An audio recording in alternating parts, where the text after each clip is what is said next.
Welcome to the NBA Coast to Coast podcast brought to you by thelines.com. Coming to you from the West Coast, Josh Lander, joined by my guy Nate Weitzer on the East Coast. And it is the first Monday of 2023, the first show we're bringing you here in the new year for our player props anyway. Also have a couple game videos up for you. So I want you to head over to there, like and subscribe to that page. Check all of that out that we've got for you, including a couple game videos. Also want you to head to thelines.com. That's where we have all of our great written content for you guys all season long, including all the stuff we talk about here. And you can use our odds finder tool. Make sure you're getting the best juice back on all those NBA bets and player props you're making this season. Nate, let's go ahead and just jump right into your first NBA player prop for the new year. Yeah, I mean, Kawhi Leonard, we talked about when they played the Celtics a few games ago that his props have not adjusted to the fact that he's playing a full slate of minutes. It's only up to 21.5 points, on pretty good rest here. They played on New Year's Eve.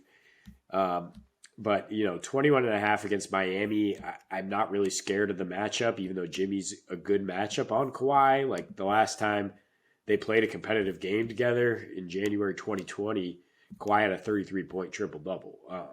He's a tough shot maker. Doesn't really matter. I actually kind of lean on him more if the Clippers are facing a good defense, as I expect them to not be able to find offense many other sources. So Kawhi's getting the peripheral stats too. You get better odds if you take his PRA at 33. In his last 6, he's getting you 6.5 rebounds, about 5 assists. But it's really the minutes that we're following here. And 35 and 37 the last two, scoring 25 a game. If he's going to be able to play a full slate here, I don't see why we wouldn't take him to get 22 or more points. Yeah, I think that's everything you said is fair. Everything for Kawhi and NPG tonight it's going to be all of them as well. Once again, probably against a Miami team that been a little bit better on defense, I suppose. But I do think that this is a pretty good matchup for him. We'll still kind of see what's up with Jimmy. Not like he's been the most impressive dominant force this season when he actually is on the floor, at least even on the defensive end. I think there's plenty of opportunity for Kawhi in a game that probably overvaluing that Miami Heat defense a little bit while we still are undervaluing those Kawhi minutes. So yeah, I agree. As long as he gets the minutes, then you got to love what he's doing. He's getting his for sure. So I'm going to take us our second pick here is going to be a guy Day Draymond Green on the Dubs. The streaking Dubs right now won 4 in a row at home versus some pretty good teams as they invite Atlanta tonight, a game we actually talked about, and we expect the Dubs to be able to actually handle that one, and we expect them to do it on the defensive end just as much as anywhere else, maybe somewhat on the offensive end because of Atlanta's awful defense, but at the same time Atlanta's offense against this defense, I feel pretty good about the way that Day-Day's coming in. You get plus 115 for him to get 9 boards. He's averaging in his last 11 boards a game. Playing against some pretty good rebounding teams as well in that time frame, including Memphis in there. The last 4 for the Dubs, their defense, like we said, third best in limiting opponent rebounds. They have the third best opponent field goal percentage as well. Teams are not making shots or getting good shots. And Atlanta is an awful rebounding team, especially with Clint Capella out, already out tonight, and they're already the third worst team at limiting their opponent's rebounds in the league. Without Capella, or with Capella in there, Draymond actually has not done super well in the past, especially when you have the combination of Capella and Collins out there. If you look at some of those game logs against the Hawks, but he ain't out there. And this is a slightly different Dre than has been playing against the Hawks the last couple seasons as well. If he's going to continue to be on that, the minute streak of 34 or more minutes in the last 4 as well, then I think you just got to like the opportunity for him to get those boards. If you're scared of him getting 9, which I wouldn't be, but if you are, you can go down to 7.5 and still get plus or minus 110 for him to get 8 boards. So it's not like it's too big. It's still a pretty good fair price there if you can still find it on FanDuel at 7.5 boards for minus 110. I'm not going to tell you not to take that, but the plus 115 for him to get 9 boards, I really, really like. Yeah, 14.5 if you pair it with the assists as well. I know recently he hasn't been diving up as much, but Atlanta's a pretty vulnerable defense here. I think that could regress positively, and he hasn't quite gotten there, but the plus 1,800 triple-double is spicy. You want to throw a little bit of cash on that. Don't hate it. Is Draymond, he could get you double-digit rebounds and assists, and then we just need a little bit more usage on the offensive end. Against the Hawks team that might also be without DeAndre Hunter tonight. Yeah, that Pelicans Sixers game might be the most interesting to watch here. They go back to Philly. Look, CJ McCollum, he dropped 42 on them at home. Then him and Zion, had a kind of a dud again in Memphis. Memphis has actually been one of the best teams defending that duo. And CJ has had another rough shooting night. His previous road game in OKC, his numbers are down on the road in general, but I'm willing to take him at 20.5 points.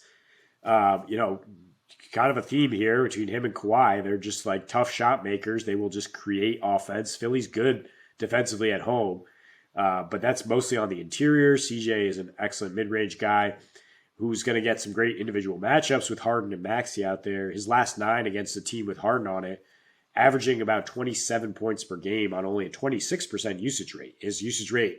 His last 9 with the Pels is 30%. No Brandon Ingram still, so it should remain up there. Philly allowing the 6th most points per game to shooting guards of the last 2 weeks. That has a lot to do with Harden playing well on offense, playing heavy minutes, and not being a shutdown force on the other end. So whatever happens here, I think CJ and Zion both have good games again. I mean, the two of them combined for like 80 when they played the Sixers. And by the way, Joel Embiid's questionable with low back tightness, which certainly would open things up against that Sixers interior. Yeah, for sure, and I think it's interesting because the way that some teams have been guarding Zion over the course of the last handful of games, anyway, he's played some pretty good teams there.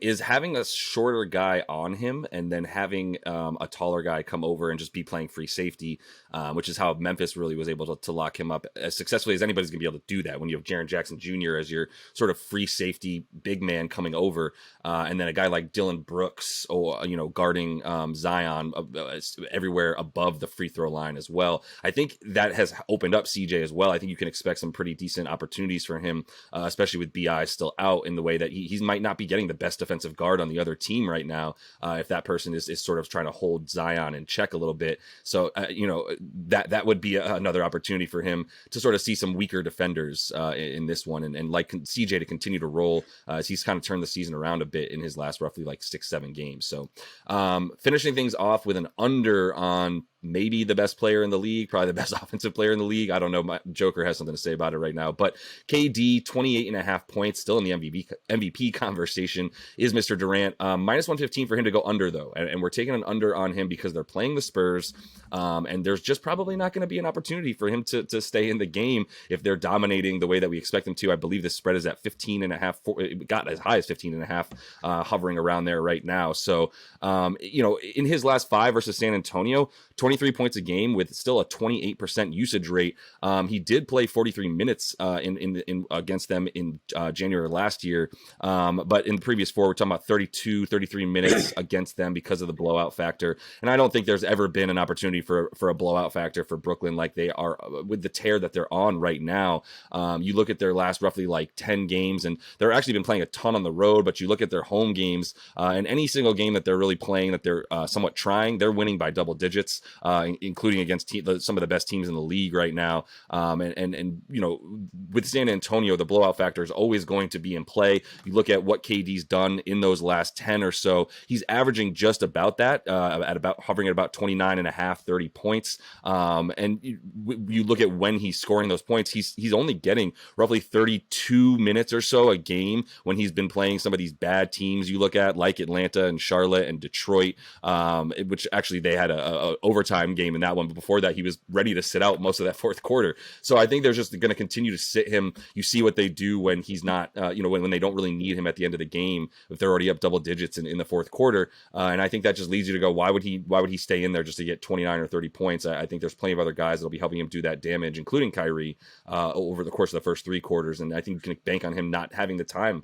of day to get the 29, 30 points. Yeah, they got to get KD some rest when they can. And their last 2 home games against the Warriors and Bucks are far more formidable opponents, but they kind of coasted, and KD did not get 28 points by any means. I mean, that Warriors game obviously was well out of hand, but the Spurs are a team you can kind of forecast a blowout, especially on the road. -14 net rating their last 13 road games. Exactly. They have 2 wins there.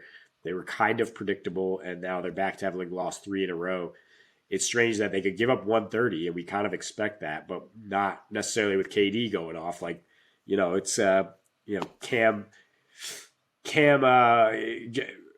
Thomas Cam time. Thomas time. Thank you. It's been so long since he got his run that I forgot who he is. I know. But yeah, it's other guys off the bench for the Nets who are playing excellent defense at home, and that's why I think they hold the Spurs down and pull away. Yeah. Cam Thomas time at home. That's exactly the guy that I was going to point out as well. Your instant offense off the bench. So there's plenty of other guys right now for this Nets team that is rolling, man, and super, super dangerous.